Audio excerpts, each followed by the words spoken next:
Step 3 of moral recognition therapy is designed to break a specific cognitive loop. Participants are given a worksheet and asked to list their worries, their wants, and their needs.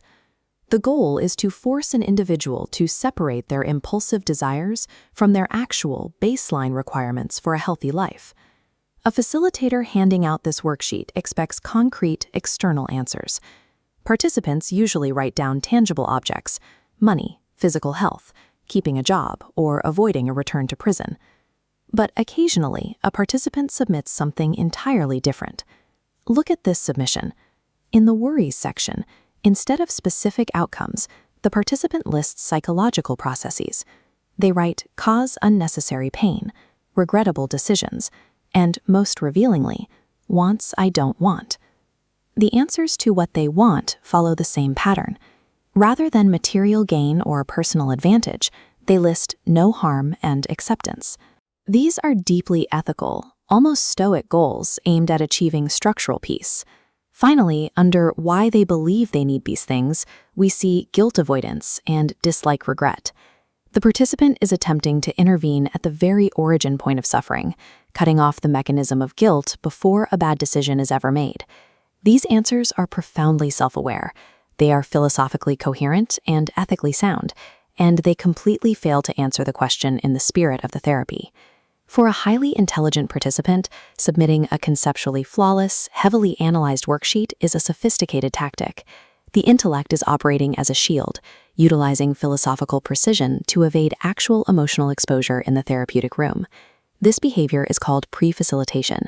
The participant analyzes and solves their own psychological problems in private, long before they ever step into the group session.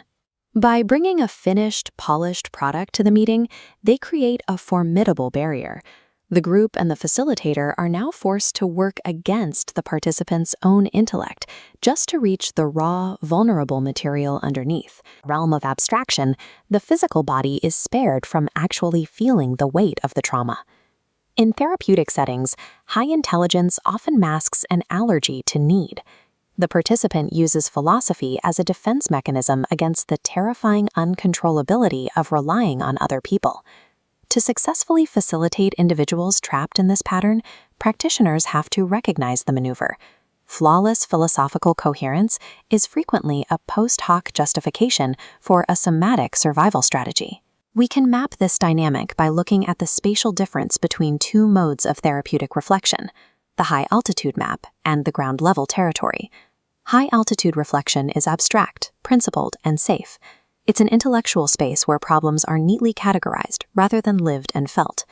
Ground-level reflection is the territory itself, the warm, messy reality of specific human scenes, containing actual names, physical sensations, and relational consequences. The intellectual participant at high altitude maps out a hidden architecture of suffering. They trace a linear sequence. A desire forms, which forces a decision, which creates a consequence, which inevitably leads to regret. The high-altitude answers on the worksheet are an attempt to intervene at the very top of that chain. By neutralizing the generation of desire itself, the participant hopes to avoid dealing with messy consequences later. The danger of this approach lies in its distance from reality. A person can analyze the concept of unnecessary pain for decades without ever taking accountability for a specific person they hurt yesterday.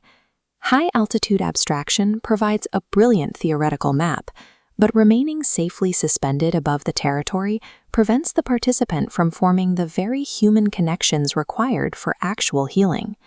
To understand the complexity of this internal division, we can apply philosopher Harry Frankfurt's framework of human agency, which separates our basic impulses from our reflective desires. Frankfurt defines first-order desires as our immediate somatic pulse, the raw instinctual impulse to protect someone, or the sudden urge to withdraw. Second-order volitions are the desires we hold about our desires, the active endorsement of which specific impulse we actually want to govern our behavior. When the participant wrote "wants I don't want" on their worksheet, they provided a textbook second-order desire. They are explicitly stating a wish to not be driven by impulses they do not intellectually endorse. The specific second-order volition this participant is striving for is total self-sufficiency. They want their effective will to be entirely independent, completely detached from uncontrollable outcomes or the need for outside help. This creates severe internal ambivalence. A fracture forms when a person's immediate nervous system reaction, the first-order pull toward connection, violently conflicts with the isolated independence they intellectually endorse. The participant's entire philosophical worldview is deliberately constructed to manage this fracture, serving to justify a deep-seated demand for unilateral independence. This heavily considered philosophical choice is an involuntary somatic reflex. Psychologically, this is an allergy to need, a structural deactivation of the attachment system that is instantly triggered the moment an individual has to rely on an uncontrollable outcome. In this participant's case, the deactivation traces back to a specific childhood trauma. At age 9, the loss of a primary attachment figure hardwired their nervous system with a simple, brutal rule: needing others is dangerous. In a secondary document, the true worries finally break through. Beneath "I am weak and not dependable," they list a jarring fear: I am loved. Listing "I am loved" as a primary worry is clinically significant. It proves that the nervous system actively threat codes affection. To this participant, being loved is an exposure to uncontrollable loss and an unmanageable obligation. Directly below this, their corresponding want is to remain unnoticed. Invisibility is a classic childhood survival mechanism. If you cannot be seen, you cannot be loved, and if you are not loved, you cannot be abandoned. The participants' sophisticated philosophical ethics are ultimately a retroactive justification. The intellect is drafting a credible defense for a traumatized nervous system survival mechanisms. This attachment deactivation doesn't stay confined to a worksheet. It translates directly into observable behavior, particularly in the participant's leadership role within their organization. They construct a wall of virtue. This involves giving outward massively, releasing intellectual property for free, giving away valuable assets, while structurally blocking any reciprocal reliance. This extreme generosity yields an asymmetrical power dynamic. By constantly giving and refusing to receive, the participant keeps others slightly in debt, ensuring they remain entirely self-sufficient and untouchable. The cost of this dynamic is paid by those closest to them. The participant's wife directly articulated this, accusing them of using the organizational mission and the work itself as a deliberate barrier to avoid marital intimacy and shared vulnerability. When independence is utilized as a defense mechanism, profound organizational virtue functions as a direct impediment to true human connection. When an MRT facilitator is handed a pre-facilitated high-altitude worksheet, they have one critical job.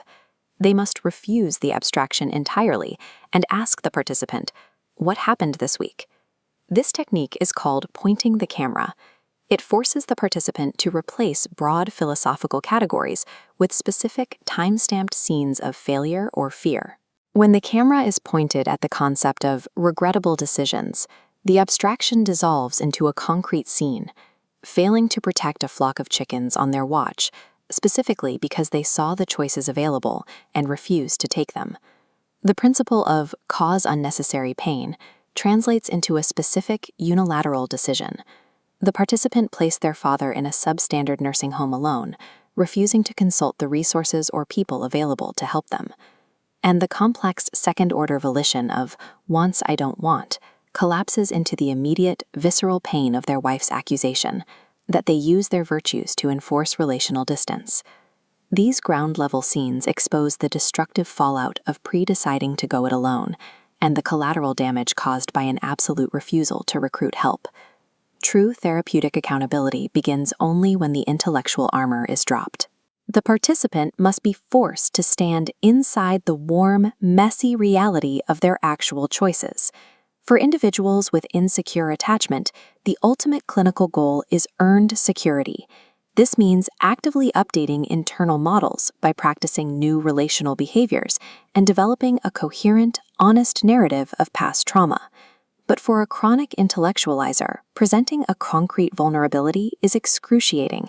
their immediate instinct is to explain it, categorize it, and conceptually fix it in real time to regain control of the room. To achieve a breakthrough, practitioners rely on a vital clinical tool, the act of the stop. The mechanics are simple but incredibly difficult to execute. The participant is instructed to share their raw, concrete scenes and then physically and verbally halt. They must refuse to manage the room's reaction. By stopping, the participant forces their nervous system to endure the uncontrollability of being seen. This directly confronts the core allergy to mean. The silent, non-judgmental presence of the group provides a corrective relational experience. It proves to the nervous system that vulnerability does not automatically result in abandonment or loss. For the highly intelligent, the bravest and most transformative act involves putting down the armor and allowing others to share the weight of the truth.